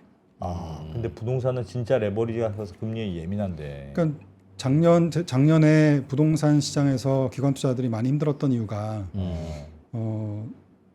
부동산 시장에 타격을 받았던 팬데믹 때를 지나서 경기가 좋아졌고 여행 수요가 다 회복됐고 만실이에요. 다 장사 잘 되고 있는데 엎어지는 부동산들이 나오거든요. 금리 높으니까. 비용을 감당을 못해서요. 금리가 비용이니까. 차환이 안 돼서요. 야, 그래서 부동산도 그거를 극복할 만큼 괜찮은 그 지역, 정도요. 혹은 뭐 사이트 이런 것들만. 근데 금리가 계속 높을 수 있지. 경기가 안 좋으면서. 금리가 높으면 고금리 때문에 경기가 나빠지고. 근데 그 금리가 높다는 낮다는 것은 지금 상대적인 기준인 거고요. 아까 맨 처음 보여드렸던 차트에서 70년대에서 80년 그 전에부터 거꾸로 그때는 인구가 계속 증가하고 인플레이션이 발생했던 시절에는 출렁거리면서 계속 금리가 올랐잖아요. 한 20%까지 올랐지 않습니까? 기준 시장 금리도 한 10%, 15%까지 올랐고 그 과정에 또 잘 살았거든요. 그만큼 또 소득도 비용을 감당할 만큼 그런 기업들만 있었고 뭐 그렇게 또 구조가 짜여지면 거기에 맞춰서 사람들은 또 행동하게 되어 있죠. 큰 변화의 흐름에 있다. 고금리로 가는. 네, 맞습니다. 와, 무서운 시나리오야. 어떤 세상일까? 근데 겁나. 경험을 안 해봐서. 아직 고금리를 잘 견디는 기업이라는 건 성장을 잘하는 기업이지 않습니까? 네. 그죠? 성장도 잘하고 부채도 많이 일으키지 않고. 그러니까 원래 후진국이 고금리인 이유가 뭐 다 성장하는 시대니까. 지금 M7에 대해서 우리가 M7 중에서 하이퍼스케일러라고 하는 뭐 마이크로소프트, 구글, 아마존 이런 기업들에게 우리가 걱정하는 이유는 이익은 잘 내고 있는데 데이터 센터 투자를 많이 하고 있다 보니까 이 비용에 대한 역시 이것도 부담이지 않겠습니까? 간접적인 비용이든 직접적인 비용이든 거기에 대한 기회 비용이 있는 거니까요. 그럼 그만큼 벌 수 있어? 이런 의구심을 가졌던 거잖아요. 이게 다 같은 맥락인 거죠. 그러면 알겠습니다. 그런 데 대해 들어가는 비용을 이제 줄이겠죠. 길게 보면 많은 기업들이 그동안 그런 비용이 있어도 괜찮았던 것들은 줄이고 그 비용을 감당하는 것만큼 수익이 높은 부분에 대해서만 조금씩 이제 일을 하게 되는. 오늘은 뭐 앞으로 3년 후, 5년 후, 10년 후를 내다보고 하는 그런 전체적인 큰 그림을 말씀 주셨다면 나오신 시즌이 하필 트럼프가 저 얘기하는 때니까 이 트럼프의 관세 전쟁, 관세 정책 이거는 어떻게 보세요? 관세 전쟁, 관세는 아까 트럼프. 중간에 말씀드린 것처럼 트럼프가 하고 싶은 거는 저는 미국의 제조업을 부흥시켜서 성장시키는 네. 것인 것 같아요. 성장해서 뭐 빚을 갚는 게 목표인지는 모르겠습니다만 어쨌든 성장시키고 탈바꿈시키고 싶어하는 것 같아요. 예. 가능할 것 같으세요? 아니면 하다 실패할 것 같으세요? 저는 실패할 거라고 봅니다. 이거는 뭐 아까 보셨지만 이 정책이 유지될 수도 없고요. 근데 미국에서 당장 인플레이션이 발생할 것이고 지지율 떨어질 것이고요. 그러니까 교수님도 그렇게 생각하시고, 네. 저도 그렇게 생각하고, 안 대표도 그렇게 생각하죠. 저도 그렇게 생각합니다. 그리고 미국의 많은 사람 누구도 그렇게 조금이라도 머리가 있으면 그렇게 생각하는데 네, 백악관이라는 폐쇄적인 공간에서 네. 참모들은 다 트럼프 예스맨만 있는 거 아닌가요? 근데 다 걔네들도 아는데 겁주고 네. 그냥 방위비 분담금 이런 거나 받고 지금 이런 거 하려고 그러고 있을지도 모르잖아요. 가능성은 없을까요? 그러기보다는 뭐 편향에 빠져 있지 않을까 하는 생각은 드는 거죠. 우리 예를 들어서 바보일 것이다. 절대 권력을 갖고 있는 누군가, 그게 뭐 CEO일 수도 있고 창업자일 수도 있고 뭐 이런 회장님들일 수도 있고 이런 분들 주변에 아닌데요 회장님이라고 말씀하실 수 있는 분이 있느냐 없느냐의 차이 아닐까요? 아니, 근데 당장 월마트에서 사람들이 야 양말이 왜 하나도 없어 이럴 텐데 아니 저거는 요즘 가짜 뉴스야. 요즘 그런다는 거예요. 트럼프한테는 가짜 뉴스라고 그게? 옆에서 반대 의견을 해도 네 말이 진짜 다 맞는데 트럼프 네 말 다 맞는데 다만 조금 과격한 거 아니면 이렇게 얘기해야 된다는 거야. 아, 그래? 안 그러면 듣질 않는데 아예. 네, 그게 편향이 아닐까 싶은 거죠. 절대 권력을 갖고 있는 사람들이 빠지기 쉬운 편향. 바보가 돼가고 있는 거는데 그럼. 야, 걱정이다. 그래서 원래 암행어사 복장, 뭐 허름하게 복장하고 뭐 좀 주변 예. 다니고 해야 되는데 일부러 그러는 건 아닌 것 같고 네네네. 진짜 저렇게 미쳐 있는 것 같다 뭐 쟤들이. 그럴 수 있지 않을까 싶습니다. 진짜 걱정이다. 사실 그거는 미국 대통령만 그런 게 아니라 많은 지도자들 중에서도 그런 그런 일이 회사의 일어나죠. 작은 회사의 뭐 팀장도 그럴 수 있고요, 본부장도 그럴 수 있죠, 있고, 있죠. 네, 그 편향에 빠질 수 있는 거니까요. 그러니까 혼자 결정하는 이렇게 게 유치하고 단순한 편향에 빠진다고? 혼자 결정하니까 내가 봐도 그런 거야. 말이 안 되는데. 그러니까 예를 들면 혼자 결정하지 않는 시스템이면 사실은 말도 안 되는 일은 안 일어나는데 트럼프는 혼자 결정하는 시스템을 만들어놨기 때문에 지금 문제가 되는 거야. 그게 이제 재벌 회장님 어. 스타일이신 거죠. 그러니까 마침 운이 좋아서 똑똑하면 대박인데 이상해 또라이야. 그러면 골 때리는 거지. 근데 트럼프는 똑똑하기도 하고 또라이인 측면도 있는데 어. 이런 바보 같은 생각은 좀 그렇지 않나요? 뭐 좀 지나 보면 아니 이게 될 거란 진짜 말이야. 이상한지 천재였는지. 나이키 공장이 미국으로 올 수 있다고 다시? 사실 그 뭐 관세는 그래서 그 성장을 위해서 감세를 하고 싶은 거잖아요. 감세를 위한 하나의 카드, 정부 효율부와 관세 카드였다고 저는 봐서 관세는 결국은 협상하고 좀 하긴 할 텐데. 어느 정도 돌아가는 과정에서 우리가 이겼어. 뭐 아까도 보니까 낮에 중국은 뭐 결국 우리가 협상하러 올 거야? 칼자를 우리가 쥐고 있어라고 하지만 아무리 봐도 아닌 것 같잖아요. 그럼 1-20% 선에서 다 모든 나라한테 다 그렇게 매기는 걸로 끝낼 것 같다. 지금은 저는 140도 있고 막 50도 있고 결국 그런데. 많이 완화되지 않을까 싶습니다. 네. 그러니까 그러려고 저런 소리를 막 하고 다니는 거다. 네, 뭐 그렇지 않을까 싶은데요. 근데 문제는 한번 그런 상상을 사람들이 하기 시작했다는 게 리스크예요. 미국 저거 미쳤네. 네, 그러니까 저럴 수도 있는 나라였어? 그렇지. 그러니까 유럽에서 네. 지금 포트폴리오 나누고. 그러니까 저게 통제가 안 되는구나. 그러면 혹시라도 누군가가 저게 공화당의 그래. 대표 주자가 됐고 저게라는 표현 트럼프 대통령이 어쨌든 그런 게 그런 입장이 됐고 누가 와도 또 저럴 수도 있는 정치적인 백그라운드가 말도 안 되는 소리인 지지자들이 거는 있는 알겠는데 거잖아요. 말도 안 되는 소리가 저렇게 실제로 액션이 들어가는 것 자체가 네네. 미국은 진짜 이상한 나라라는 생각을 갖게 만든다는 거예요. 많은 저소득층 백인들이 너네들이 힘든 거는 중국 때문이야. 혹은 동맹국들이 우리 등쳐서 그래. 최근에도 경기 침체 빠지면 파월 너 때문이야. 이런 거는 정치적으로는 굉장히 매력적인 이 뭐랄까요 프레임이지 않습니까? 알겠습니다. 미국에서 아르헨티나의 향기가 난다. 뭐 그런 거죠. 그래서 지금 금리가 높아도 미국 국채를 안 산다는 거잖아 지금. 미국에서 아르헨티나의 미국 향기. 국채가 금리가 계속 올라가는데 미국 국채를 안 사는 이런. 터키에가 자금이 빠져나가니까 기준금리를 올렸지 않습니까? 그렇게 될 리스크도 트럼프의 먼 미래에 뒷모습에서 있을 수 있죠. 두테르테가 어른거린다 이런 거구나. 미치겠다, 진짜. 그 자체가 나쁜 거다 엄청나게. 그러니까 진짜 어마어마한 걸 한 거야 트럼프가 지금. 야. 순실대학교 금융경제학과 신동준 교수님 야. 성서대학교 학생들은 이런 저 강의를 매일 듣는 거 아닙니까? 듣니 얼마나 좋겠습니까? 대박이다. 네네. 야, 와, 매일은 얘네들은 아니고요. 뭐 그냥 자주. 매일 미국 주식으로 날라다니겠네. 돈 엄청 벌겠네 그냥. 교수님. 뭐. 네, 네. 오늘 잘 들었습니다. 네. 고맙습니다. 네, 고맙습니다. 고맙습니다.